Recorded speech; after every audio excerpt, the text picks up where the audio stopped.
Assalamu alaikum wa rahmatullahi wa barakatuhu. Welcome to class 7 students.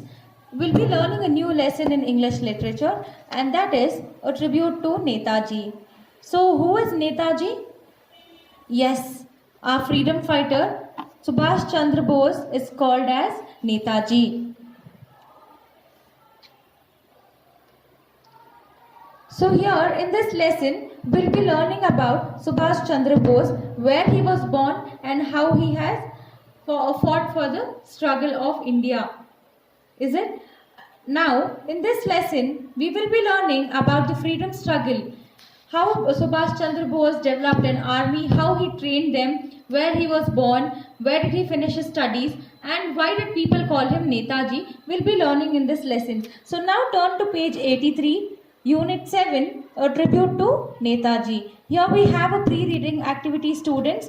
This you need to read it at home by yourself, and then come to page 84. Here we have be reading. So now let's start reading the lesson. In the history of India's freedom struggle, the place of Subhash Chandra Bose is unique. So in all the freedom fighters, Subhash Chandra Bose has taken a unique position. Unique position in the sense being the only one. Nobody else can be like him. So he has taken that position. He was a leader who thought of fighting the brute force of the British by armed force. So he was only the freedom fighter who thought of fighting with the strong army of the Britishers by using weapons. He had a wonderful organizing capacity. He could raise a modern army of about 75,000 men and women. He inspired them with intense patriotic fervor and a burning desire to free their enslaved motherland. So what he did, he was such a freedom fighter that he made an army of 75,000 men and women, and he taught them the modern ways of fighting in the battle, that is use of all the weapons.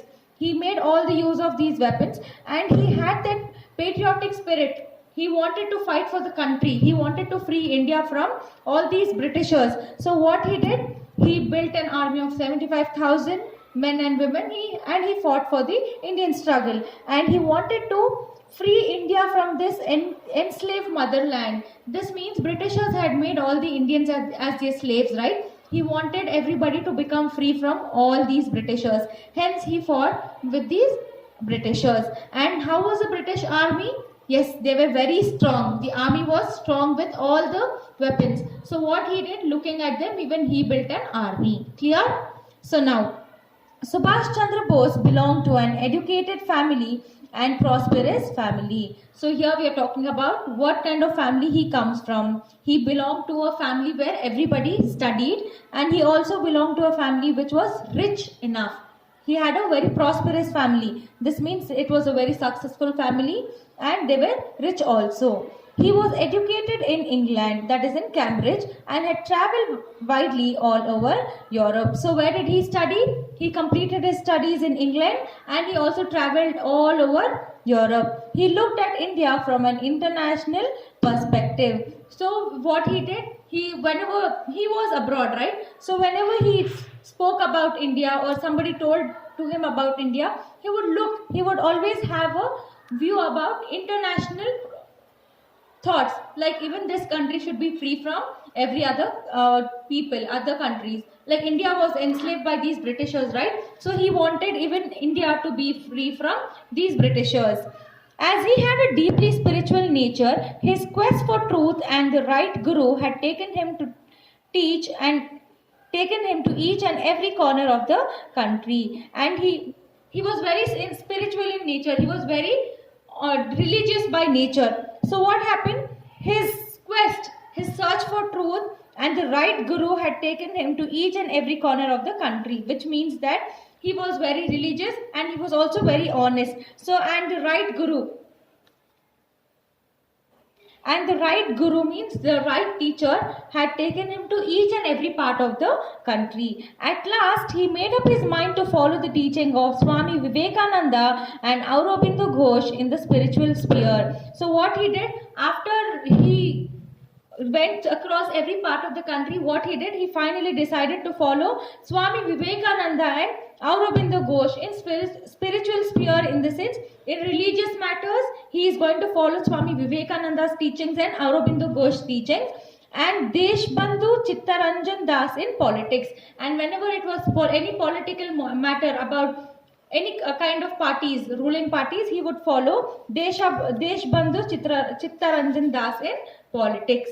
Clear? And now, Subhash Chandra had a special regard for his Muslim countrymen. Some of his ancestors like Mahipati Bose and Gopalnath Bose had held the offices of minister and naval commanders under the Muslim rulers of Bengal. So, Subhash Chandra Bose respected Muslims a lot. And he is also telling that most of his ancestors, like great grandparents, who are named as Mahipati Bose and Gopalnath Bose, they had offices of ministers which were ruled by these Muslims, and these Muslims were from Bengal. The quarters in which we lived, says Bose in his autobiography. So Subhash Chandra Bose has written autobiography. He's written a book about himself. So it is called as autobiography. In that he's written that the quarters in which we lived, the buildings in which we lived, was prominently a Muslim one, and our neighbors were mostly Muslims. So he's telling that when he was living in India, the buildings where he lived belonged to the Muslims and his neighbors were also Muslims. I cannot remember ever to have looked upon Muslims as different from ourselves in any way, except that they go to pray in a mosque. So he's telling that he never wanted to look at Muslims from a different view, because he's telling Muslims are also the same, but only a different thing is they go to the mosque, that is masjids, to go to offer their prayers. Clear? And now, Subhas was born at Cuttack, Odisha on January 23rd, 1897. So when was Subhash Chandra Bose born? He was born on January 23rd in the year 1897.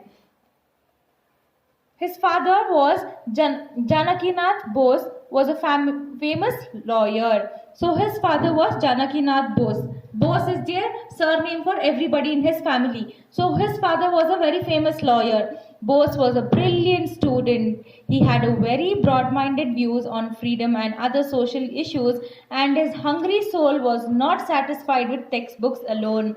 So Bose was a very brilliant student. This means he would study well. He was very much interested in everything, and moreover he was broad-minded. He always took things positively, and his hunger, this means that whichever books he read was not enough. He wanted to do more and more studies, and he also wanted to solve all these issues, social issues like discrimination, looking down upon the poor people, the higher class, upper class, lower class. He didn't want all that, and moreover he wanted our India to be free from Britishers. So his hunger has already begun from his young age only.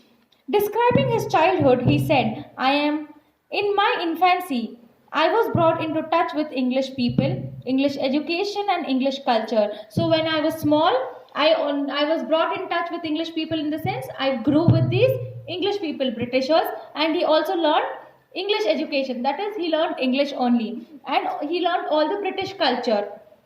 After that, I went back to our culture, both classical and modern. After finishing his studies, after learning everything about British cultures, he came back to the Indian culture, and he's telling Indian culture is both classical and modern.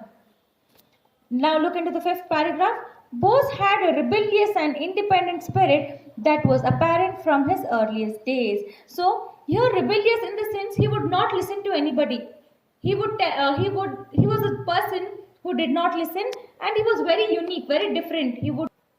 Bose had a rebellious and independent spirit, and that was apparent from his earliest days. So here Bose had a nature. He had a nature of not accepting what is not correct. Clear? This is known as rebellious, and he was always independent. He had an independent spirit. He always wanted to be independent, and this was from his young age only. In the Presidency College, Calcutta, he organized a student strike to demonstrate against an English professor who had insultingly pushed away an Indian student. So when he was studying in Calcutta in the Presidency College, what he did? He formed a group with students, and he went on strike against one professor, a college lecturer, he insulted an Indian student. So Subhash Chandra Bose couldn't bear that insult. So what he did, he formed a group and he formed a strike against this professor, and he was an English professor. For this, Bose was expelled from the college. So just because he went on a strike against the professor, they removed him from the college. After a year, he was allowed to join the Scottish Church College in Calcutta, where he secured a first class in the BA examination. So now what happened when he was removed from the Presidency College? He joined in the Scottish Church College, again in same Calcutta, and over there he came first in this BA examination. Subhas left for England on September 15, 1919 in order to study and appear at the Indian Civil Service examination. So now he wanted to write this ICS, that is called as Indian Civil Service. He wanted to join the Army of India. So to study that, he went to England. And when did he go? He went on September 15th in the year 1919. After a year, he came out successfully and stood forth in the order of merit. So after 1 year of studies, he came out successfully, in the sense he completed his exam with the 4th rank. But his conscience would not allow him to serve the alien rulers even as a high executive. So he resigned from the ICS and returned to India. So what happened after he got the 4th rank in the exam? He was selected in the Indian Civil Service. But over there, he had to serve the Britishers. So what happened? His spiritual existence didn't allow him to do that. So he left that Indian Civil Service and he came back to India again. Clear?